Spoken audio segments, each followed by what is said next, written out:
जय गुरुजी। संगत जी, जो लोग गुरुजी के बारे में जानते भी नहीं हैं, उन्हें पता भी नहीं है, उन लोगों को महाराज कैसे साक्षात दर्शन दे देते हैं ना, इस पर बहुत सारे सत्संग सुने हैं। और एक ऐसा ही सत्संग आपके साथ शेयर करती हूँ 2008 का, जब तक महाराज समाधि ले चुके थे संगत जी।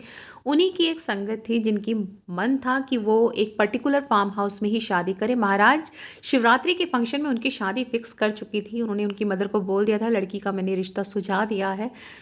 2008 फरवरी में शादी फिक्स हुई संगत जी। और उसके बाद जब वो पर्टिकुलर फार्म हाउस बुक कराने गए तो वो फार्म हाउस ऑलरेडी बुक्ड था, उन्हें वो फार्म हाउस नहीं मिला। आंटी की जो निराशा थी वो बढ़ गई कि यार मैं तो यहीं पे कराना चाहती थी, क्योंकि महाराज ने कभी उन्हें वहाँ इनवाइट किया था, निमंत्रण दिया था, और बहुत ही ब्लेस्ड वो फार्म हाउस उनको लगा।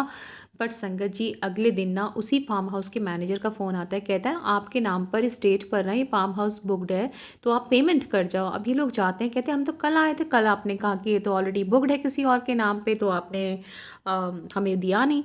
तो उसके बाद वो कहते हैं नहीं, आप ही के नाम पे बुक था, कल ध्यान नहीं दिया। उसके बाद संगत जी, जब महाराज का स्वरूप शादी वाले दिन स्टेज पर सजाया जाता है तो मैनेजर कहता है ये कौन लगते हैं आपके। तो उन्होंने बोला ये हमारे गुरुजी हैं। और वो कहते कब आएंगे वो कहते हैं वो तो समाधि ले चुके हैं। कहते क्या बात कर रहे हो, ये तो बुकिंग कराने आए थे मेरे पास, और सारी डेकोरेशन इन्होंने ही करवाई है खड़े होकर यहाँ पर।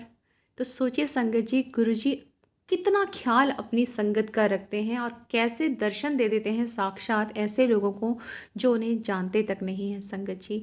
आंटी बताती हैं कि उनके फादर का ना एक बार फ्रोज़न शोल्डर हो गया था, वो कंधा मूव ही नहीं कर पा रहे, हाथ ही नहीं उठा पा रहे थे। और वो कहते हैं कि नहीं मैं मंदिर जाऊंगा आज और लंगर प्रसाद चखूंगा तो मेरा ना कंधा ठीक हो जाएगा। अब वो वहाँ पर ना लंगर प्रसाद चख रहे होते हैं, गुरुजी सामने बैठे हुए थे।